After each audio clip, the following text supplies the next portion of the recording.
The first verse is down an octave and the second verse is up. Do you want me to like do both? Yes, please. Okay. Do you remember what the tempo is supposed to actually be? Because for a count off, it might throw you off a little bit, but... Well, there's a bar of click before anything even starts. Okay, we'll turn off the click then. Yeah. We're going for a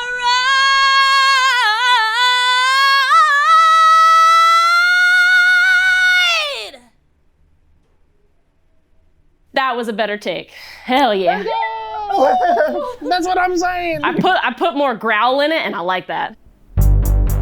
For as long as I can remember, as a kid growing up, all I wanted to do was play music. I joined choir, I did theater, I learned oboe, I played violin, piano, anything I could get my hands on, I wanted to play it and I wanted to learn it. Let's write a story.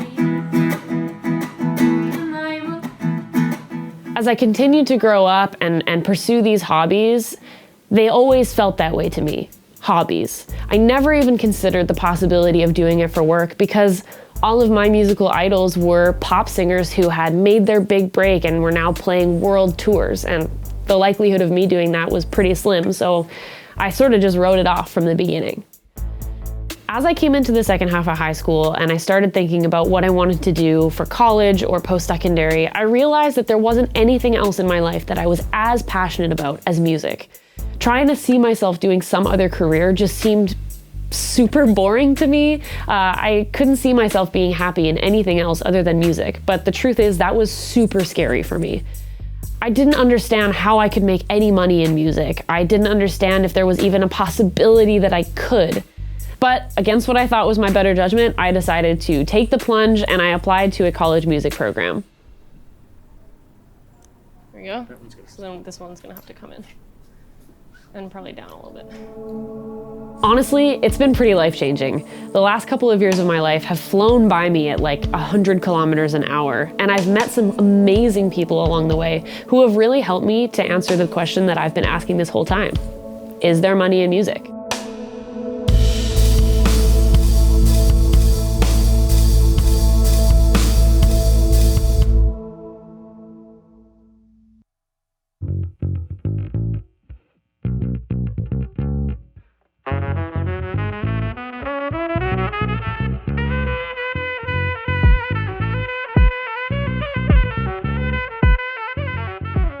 My name is Ian Putz, and I'm a musician and a composer. I also work producing and writing, and I just started off by playing bagpipes in grade 5, and picked up a saxophone in grade 8, and I worked my way through university playing saxophone, and one thing led to another, and it's just, here I am. I've been super lucky. I've done just a very, very wide range of things in music. I was actually leading the stage band and a couple other bands at the high school I was at, and I started doing that in grade 10, the third year of playing saxophone. And I really wanted to learn how to arrange for instruments, like for a jazz band, there's 5 saxophones, 4 trombones, 4 trumpets. I wanted to learn, so it was through the process of writing and learning how to score things for bands of various sizes. I'd listen and just always be transcribing off records and hearing how things worked and then putting them together. And I had bands that I could actually try them with. And I started writing big band charts. And when I got into UBC, I started doing lots and lots of writing. I started getting lots of work writing, mainly arranging, but a lot of time, a large part of arranging is composition. And I had a couple books of scoring books and stuff, and I'd taken a scoring course. I thought, okay. And after that, I thought, I want to write a movie. I want to do more composition. I was always in bands writing tunes, but I really wanted to do like the big picture stuff.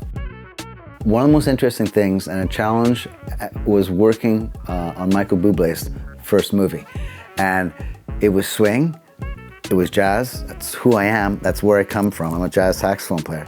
And I'd written a movie for the producer once before, and it was before Michael had been turned into much of anything. So it was so cool to know that I was writing a film, music for film that was going to be recorded with a big band. Every single thing was being done by me. And I remember sitting in a room with Michael Buble and him singing parts and us figuring out things together because he couldn't read music, so I'd play him melodies and stuff like that. And it was just, it was one of the hippest things I'd ever done. It was only the second theatrical movie I'd done, you know? And the experience was killer. Some of the challenges that were difficult to overcome were time management, and I believed in myself way more than I should have, but I think that's a strength.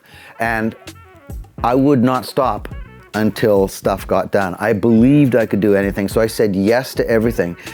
I said no to things I didn't think I could do, so there was some level of understanding here, but I did things saying yes and shaking a hand, going out the door, closing, and going, what in heaven's name am I going to do now?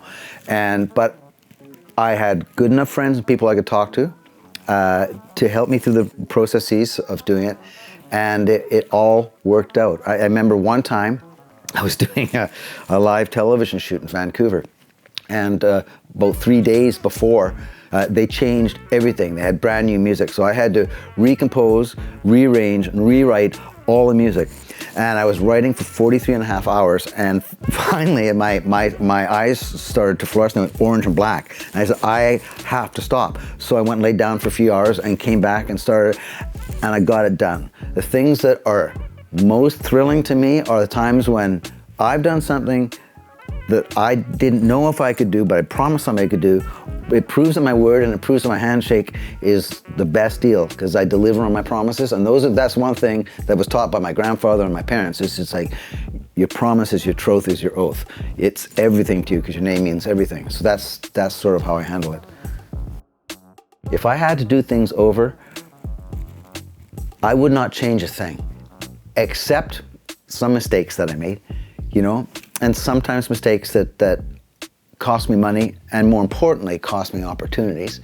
But by that token, I'm the luckiest guy on earth, man. I mean, I've had so many opportunities that came out of the middle of nowhere, so I'm an incredibly blessed, fortunate man.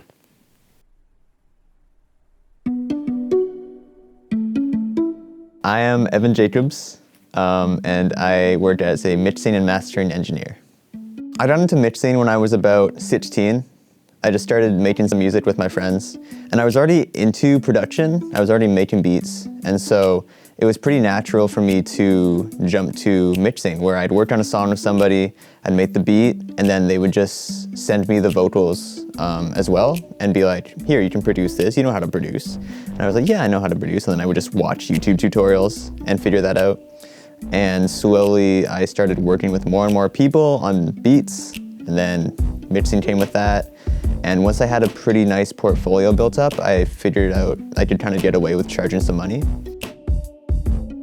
So my job as a mixing mastering engineer is basically, for the most part, taking the raw materials of a musical project, a song, and they send them to me, and I basically kind of polish them up and arrange them in a way that is like to a commercial standard for the most part.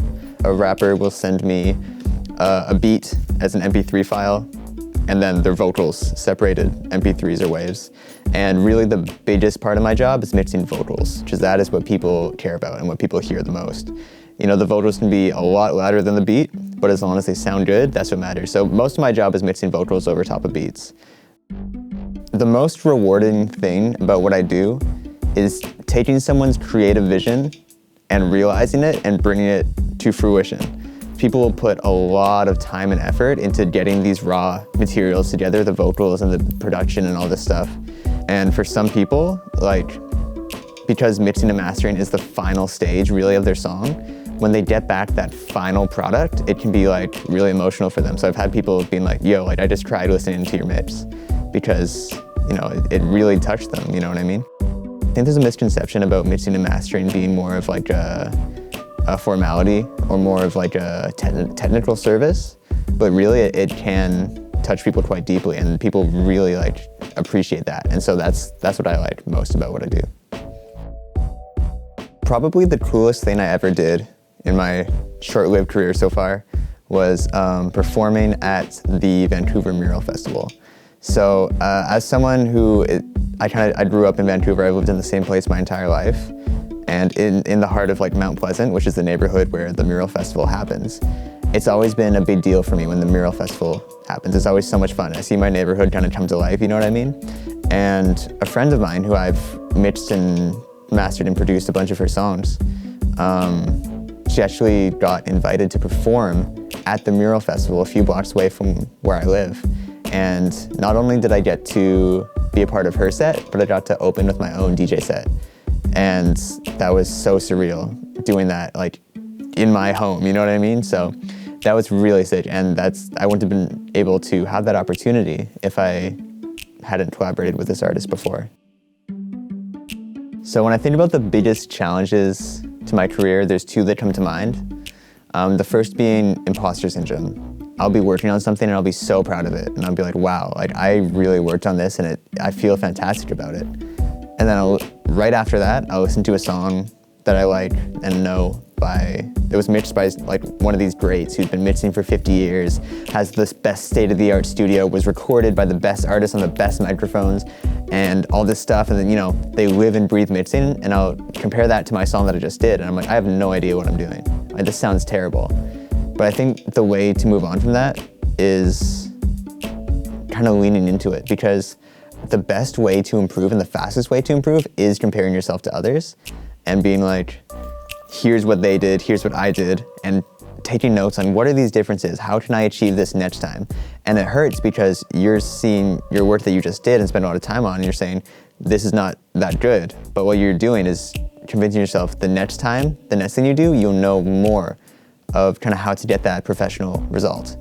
That's kind of why imposter syndrome is a double-edged sword, because on one end, it hurts, man. It really, really hurts. But it can be one of the best tools to get better. The path I've been on and that I'm on right now is honestly like, I would do it all again. I feel like I've followed a very progressive and kind of organic path to get where I'm at right now. Just meeting people, befriending them, working on music with them. And it's been a lot of work, and it's really, at times, it has been tough, but I'm glad I toughed it out and kept at it, because now that work has rewarded me with the proficiency in my skill that I have right now, and the reputation I have in my local community as someone who you can trust your mix with.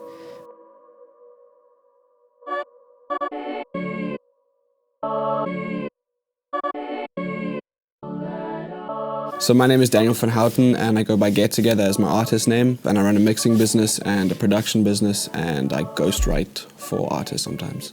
The way I got started and involved in this industry as a whole was probably when I was like 15, 16, and I really wanted to get into music, and I was like, me and my friend made a deal that we'd split the cost of like a basic ass mic and like a little interface, and we'd set it up in my room and like, you know, start from there. And he never followed through on the promise. He gave up on the music dream like a couple months later. So then it was just me by myself. But, you know, so I guess since I made that promise to him, I was like, wanted to follow through on it. And then the more I just started doing it, the more I fell in love. And then I started ghostwriting around the age of 17, I want to say, on a platform called Fiverr. I was doing that for a couple months. Then for some reason, like my profile on Fiverr just kind of took off. There were months where I was writing like 30 songs a month, almost a song a day type of thing. I source all my clients myself, and I just really focus on building like real relationships with people. So before like the business relationship, because for someone to want to use your services, they need to trust you. In the first little bit of a conversation, sending voice messages to prospective clients, because then they can hear your voice and hear like the sincerity, and then because people get messages all the time about, oh, this is my service, this is what I do, and you know, buy this, buy that, buy this service, and it's just like, so what makes you different? So I wanted to kind of bring in that sincerity and like be genuine with the way I do things, and really make sure that someone trusts me before they want to you know, go ahead and purchase a service from me. In the beginning, I want to know what they want and what they need. And also an important thing is, you know, stylistic choices. Are they fine with explicit words or not? That's a big thing, because you can go and write a whole song and then you have all these words in it that they don't like, and then, you know, you have to go re-record and do the whole process again. So that's a big thing that you need to look at in the beginning. One big opportunity I've had is I have a distribution deal with Repost by Soundcloud. And so they give there's about 5 of us artists. It's me, a couple guys from the States, and a couple guys from the UK. And they basically give us money for our music videos or to put towards promotion and whatever. So I've gotten quite a lot of music videos funded by that. Yeah, so another big opportunity for me was definitely just moving from South Africa to Vancouver. Because like being from South Africa, or growing up in South Africa at least, there's not much going on. And so this is like a big city to me, you know? And like, even though it's not like what Toronto is in terms of the music scene, or LA or whatever, it's still much closer to those places, and it's a lot better than where I came from, you know? Honestly, the most fulfilling part of all of it for me is like the interaction with clients, and then once I deliver the product to them, the final song, to see how happy they are with that, and like that really like makes me happy to see that, wow, like I impacted someone like that, you know? Biggest challenges that I've faced in my career so far is definitely just living as an artist. Just because it's not like a typical job, like you don't get paid this amount every single day, or like you don't know exactly when work's coming in, so it's kind of like your schedule can be all over the place. You could be like answering calls from clients like 2 a.m. because they're in a different part of the world and that's what works for them, you know? So kind of adjusting to working for myself now and like trying to find some sort of schedule like is the most difficult part. I wouldn't change it for the world, but that's definitely a big challenge. If I could do things over, yes, I would pick the same path. I mean, like, you get these questions like a lot in life about different things, like would you do this something different? It's like no, because even though I'm not where I want to be, like I'm happy where I am and like I'm on the way to getting there, you know what I mean? So I wouldn't do anything differently. The only thing for me was like I would have wanted to start music sooner. Like I only really got into music when I was like 15, 16. I was always listening to music growing up, but in terms of creating it and like kind of delving deeper into it, like that only happened when I was like 15, 16. I would have loved to get into music when I was, 10, 11, even younger.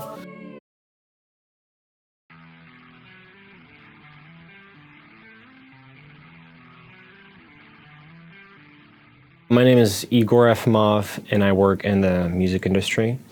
I work as a live audio engineer, and yeah, I've been doing it for about 20 years now, I guess. My job is to create a balanced, enjoyable, sonical, destructive, dynamic experience in a room. It could be as simple as, you have a 2-hour set, you're mixing a band, a headlining band, you are at a festival, so everybody has completely dead ears and is deaf, and you somehow have to not only make your metal band sick, you also have to understand that within that 2 hours they're going to get even deafer, and you need to actually increase the dynamics and make the whole set even just larger and bigger sounding. So you're always trying to not only be good at the technical, but you're also trying to think like you're a part of the band or you're like a member almost. What I just said is a romantic way of explaining it. Most of the time you're fixing problems and you're making compromises. There's always interesting opportunities. Everything that I do take is exciting for me, and I would say one of the first big things that I've done would be Prime Minister Trudeau would be a big one in Toronto, which isn't like a big exciting thing when you think about running sound, but it's a big resume thing that helped me get other jobs in the corporate world. I've ran sound for a crowd that's 20,000+, for example, people at a festival that's listening, with a lot of PA. So that's a lot of control that you have under your fingertips. You can literally, you can move the fader a little bit, and you hear it quite a bit. And the people that work there that are servicing the PA, it's already so well, it's great. So it's exciting, and it's like jumping off a cliff because you honestly don't know if you're gonna make it, but while you're flying, the adrenaline is insane. And once it's all working and the set is going and you've done a good job and it's done, it's a euphoric feeling.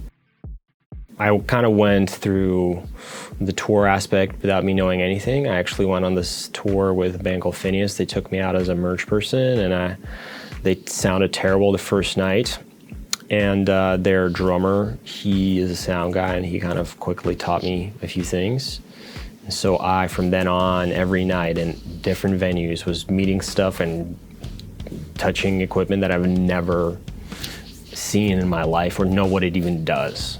But I watched how the house guys were doing it, how everybody else were doing it, and I quickly in one tour learned so much that you couldn't learn in school or you couldn't learn watching a video. You have to literally go through that experience. But it's very mentally tasking because you lose a lot of battles in the beginning, right? When it's difficult rooms, bad equipment, you don't know what you're doing, and if you're messing up or if, you know. Yeah, so obviously the more professional you get, the more choices you got, the better the rooms are, the better the band is. Since running live audio, being on tour, it means that you are your own businessman. It's a freelance opportunity. You have to also be a business person as well. So there's no 9 to 5, there's no unions. The important thing to understand is kind of your medium, how much you can ask, what's good to ask. So, you know, just build a network of people that do the same thing you do or on the same level. That's why you shouldn't be competing with them. You should be friends and just ask. I wouldn't change anything about what I've done with my career, but I would have definitely tried to burn a little less bridges and try to just, you know, be a little more calm during work, because it's common in the, you know, industry for front of house engineers coming into a club to be a little bit excited, and, you know, and it's important to understand that everybody around does a, you know, is just like you're in somebody's home. You know, I've learned that really soon, really early in my career, and I from then on just been respectful and friendly to every single staff member.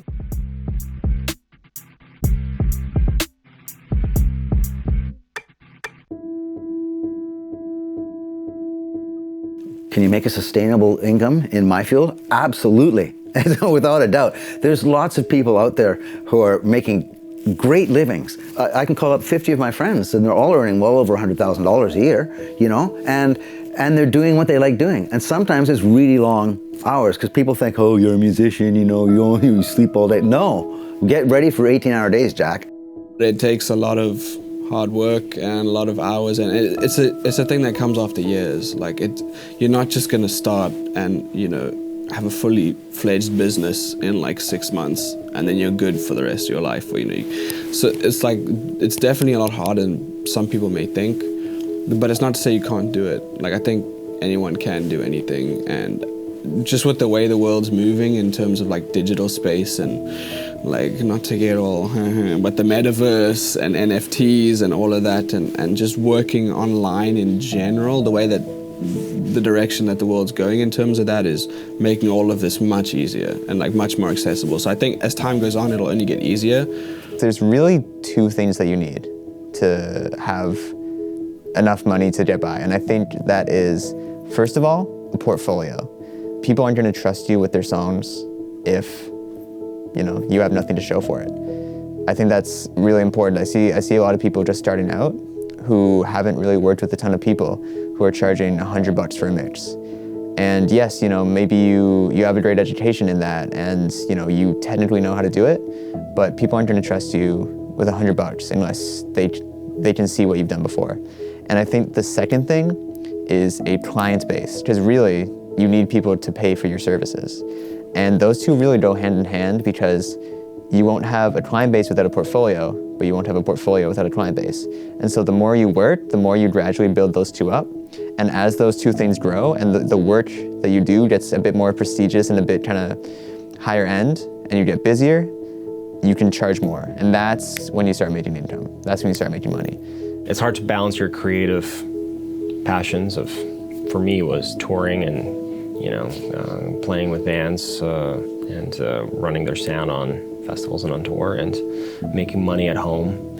And so it's still definitely possible for you to try to find a way to make money one way. It could be also online. It doesn't have to be necessarily just running sound or whatever else. It could be, there's lots of transferable skills you learn from touring that you could just apply anywhere.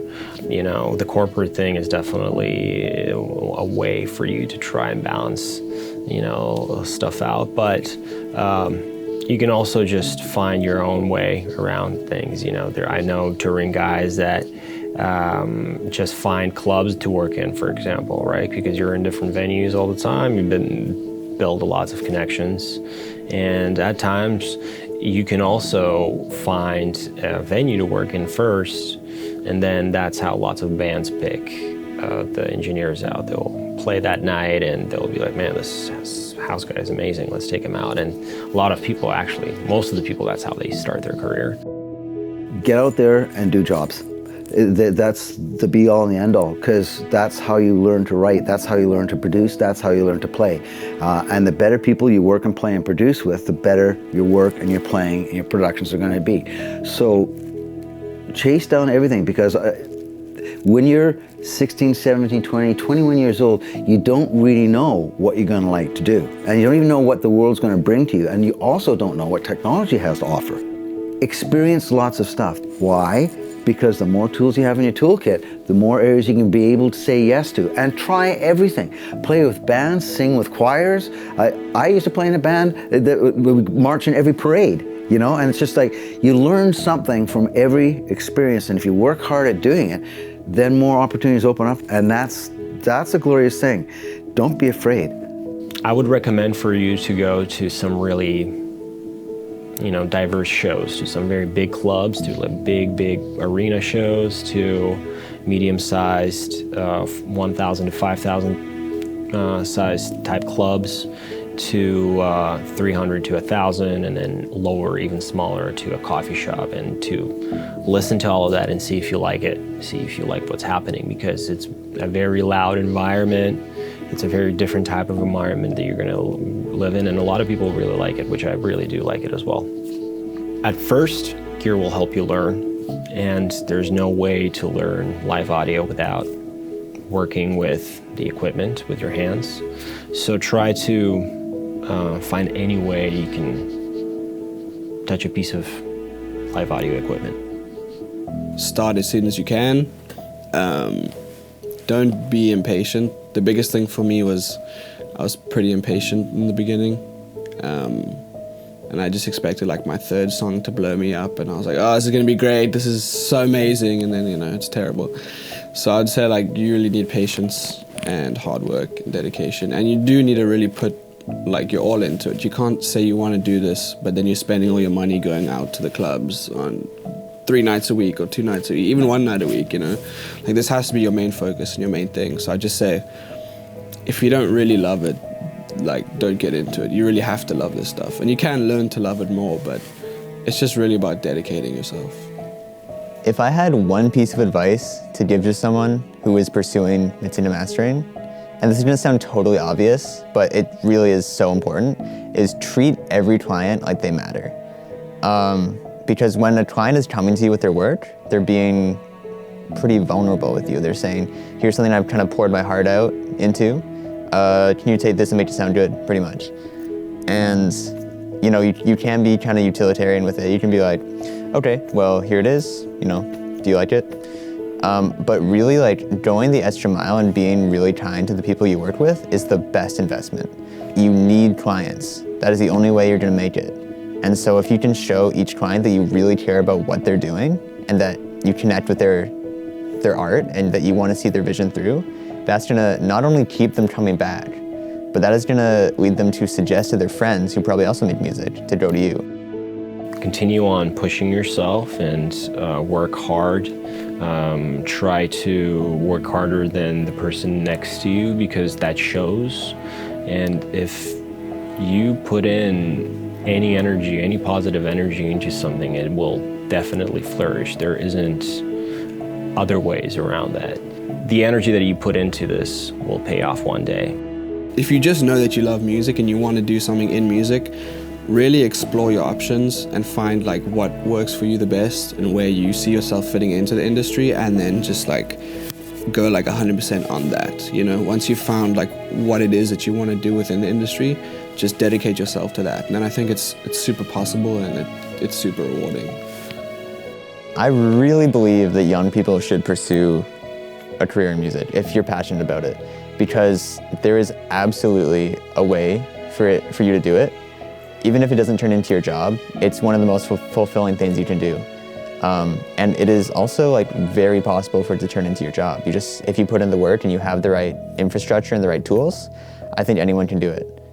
Do I think young musicians should try and get a career in music? Absolutely, absolutely. It's a blessed, wonderful, joyous, incredibly great thing. As I've mentioned before, it's really hard work, but oh my God, I oftentimes say I'm just the most blessed man around because I've done what I love doing and I get true joy from what I'm doing. So I would say to people who want to do it, and I have told many people, follow your dreams. You only get one chance to live your dreams, and do it while you're young, because the whole world is ahead of you, you know. And if it doesn't work out, who cares? You can do something else. People nowadays are switching careers more often than ever, and who wouldn't want a career where you're involved with really cool people? Okay, there's great people in this industry. You make incredible friendships. You get to play and write and score and do things with people you'd never imagined before. You get to meet some of the hippest people in the world. And the be-all and the end-all is at the end of the day is it's not about being famous. It's about being respected and loving your job, because we wouldn't do it. We wouldn't put in the hours if we didn't love what we did. And you can finish your day and go, you did it. Yeah, let's start from the same spot. The last couple of years of my life have been a complete whirlwind, but I've had the privilege of meeting so many amazing musicians who are out there right now making a living. From my professors, to my colleagues, to my peers, everyone I know loves music so much and is actively working so hard to earn their living, and they're doing it really well. Even though I grew up loving music my whole life, I didn't really start considering pursuing it as a career until the last years of high school. And honestly, the main reason for that was because I didn't know that there was so many career options in the industry. There wasn't a resource for me to understand how many different facets of the music industry you can even pursue. So that's what I wanted to do. I wanted to create a resource for young musicians to learn about the industry and to see something that inspires them and say, I can do that. I can make that my career. And that's what I'm doing now too. In the last couple of years of my life, I've gone from being a shy teen, writing songs on her ukulele in her basement, to running live sound for huge concerts and producing music with my friends and for clients. Even this documentary, I scored the entire thing, and that's been a huge, huge milestone in my career. My career isn't over yet. In fact, honestly, it's hardly even started. But I found something that I'm passionate about that I can't wait to pursue, and that alone is half of the work. Just being excited about what you're doing is gonna push you so much farther in your career.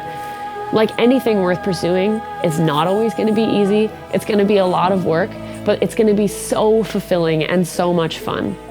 If you're a young musician out there wondering if you should pursue this for a career, know that you're not alone. There are so many people around the globe, including me, who are actively working right now in the music industry. So let this documentary be a message to you. If you're a young musician and you're passionate about music, you're willing to put in the work, and you're kind, you can make money in music.